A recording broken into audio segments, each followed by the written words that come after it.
السلام علیکم، میرا نام ہے حافظ محمد اسد اور میں آپ سب کو خوش آمدید کہتا ہوں اپنے YouTube channel online tutor میں۔ آپ سب سے اور نئے آنے والے دوستوں سے گزارش ہے کہ چینل کو لائک، سبسکرائب اور دوستوں کے ساتھ شیئر ضرور کریں۔ کل کے سبق میں جیسا کہ ہم نے پڑھا کہ تنوین کیا ہوتا ہے، تنوین کو کس طرح ہم ادا کرتے ہیں، ایک لفظ کے اوپر تنوین کس طرح ادا ہوگا اور کس طرح پڑھا جائے گا۔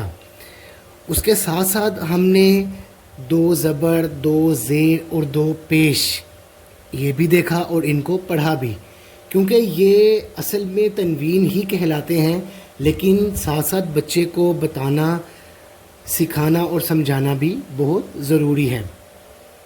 ابتدا سے قاعدہ پڑھانا اور ویڈیوز بنانے کا مقصد ہی یہی ہوتا ہے کہ اس کے اندر نہ صرف بچہ سبق سیکھے بلکہ والدین بھی اس کو سیکھیں، تاکہ وہ اچھے طریقے سے بچے کو سمجھا بھی سکیں، سکھا بھی سکیں۔ اور کچھ ایسے حضرات جو قرآن پاک ابتدا ہی سے نہیں پڑھے، کیونکہ مصروفیات کی وجہ سے، کام کاج کی وجہ سے، وقت نہ ملنے کی وجہ سے وہ قرآن پاک نہیں پڑھ پاتے، لیکن ان کے دل میں ایک شوق ہوتا ہے، ایک جذبہ ہوتا ہے کہ ہم بھی قرآن پاک پڑھیں، سیکھیں اور آگے ہم اپنے بچوں کو بھی سکھائیں۔ آج کا سبق انشاءاللہ تعالی ہم شروع کریں گے سبق نمبر 6۔ ابتدا کرنے سے پہلے ہم ہدایات تھوڑی سی ریڈ کر لیتے ہیں۔ یہاں پر بچے ہی سے ہجے نکلوائے جائیں، مگر پہلے ملانا خود بتا دیں۔ ان کے نیچے اور ملانے کا طریقہ اس طرح ہے، جیسے ایک مثال انہوں نے آپ کے سامنے دی ہے، خا زبر خا، لام زبر لا، قاف زبر قا، خالاقا۔ اس سبق میں جو ہے ان کے بتانے کا، سمجھانے کا یہ مقصد ہے کہ یہاں پہ آپ نے بچے سے ہجے وہ خود نکلوانے ہیں۔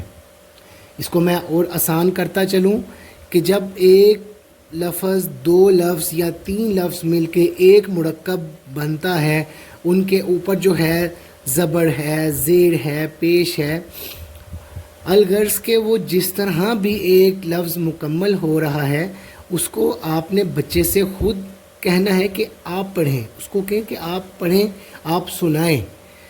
اس کا بہت آسان طریقہ آج کا سبق شروع کرتے ہیں۔ اعوذ باللہ من الشیطان الرجیم، بسم اللہ الرحمن الرحیم۔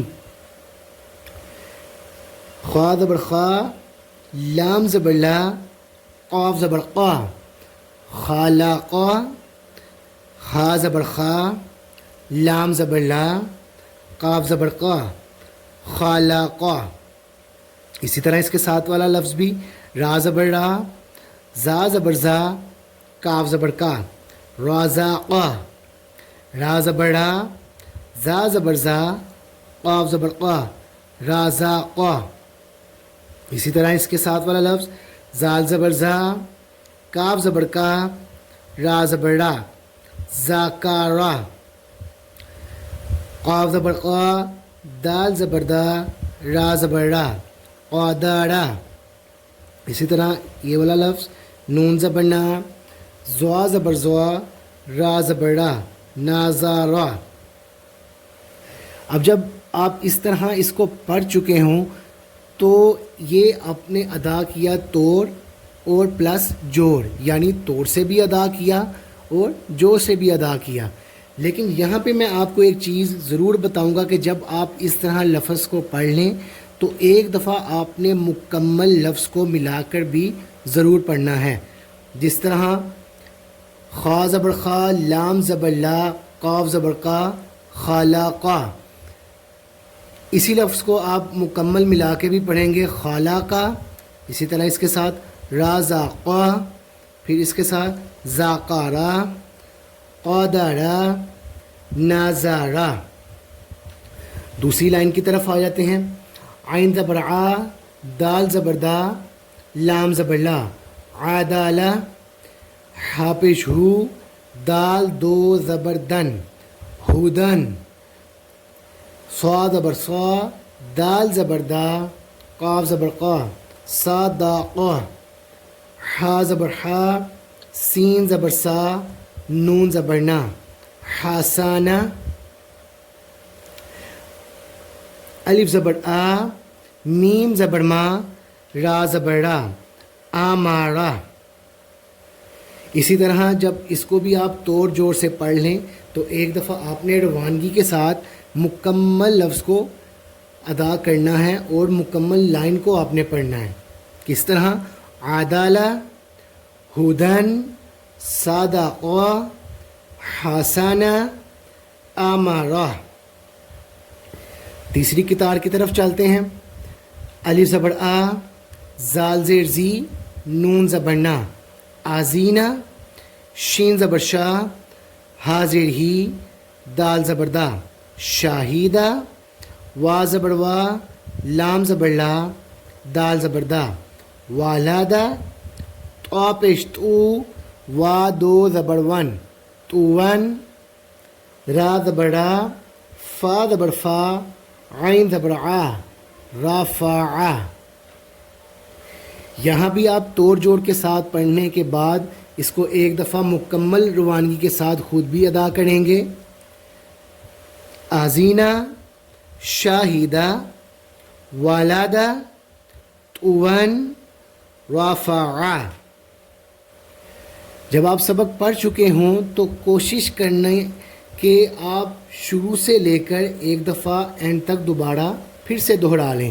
اس سے فائدہ یہ ہوگا کہ جو لفظ پڑھنے میں آپ کو مشکل پیش آ رہی ہے وہ انشاءاللہ تعالیٰ دوبارہ پڑھنے سے وہ غلطی درست ہو جائے گی.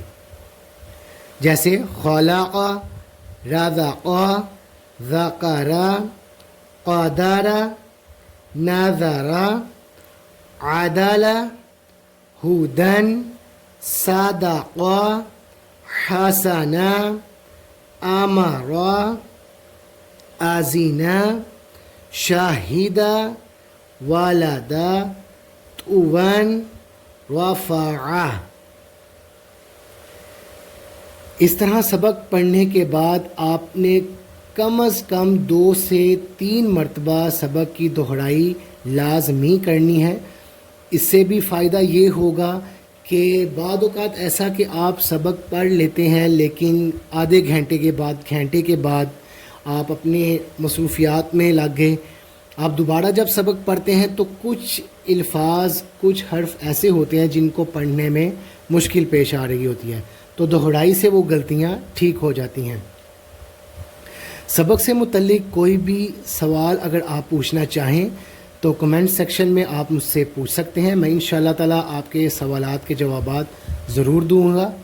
امید کرتا ہوں کہ آج کی ویڈیو آپ کو پسند آئی ہوگی. اللہ تعالیٰ کی بارگاہ میں دعا ہے کہ جو سبق آج ہم نے پڑھا اس کو اپنی بارگاہ میں بلند و قبول و منظور فرمائیں. آمین. السلام علیکم ورحمۃ اللہ وبرکاتہ.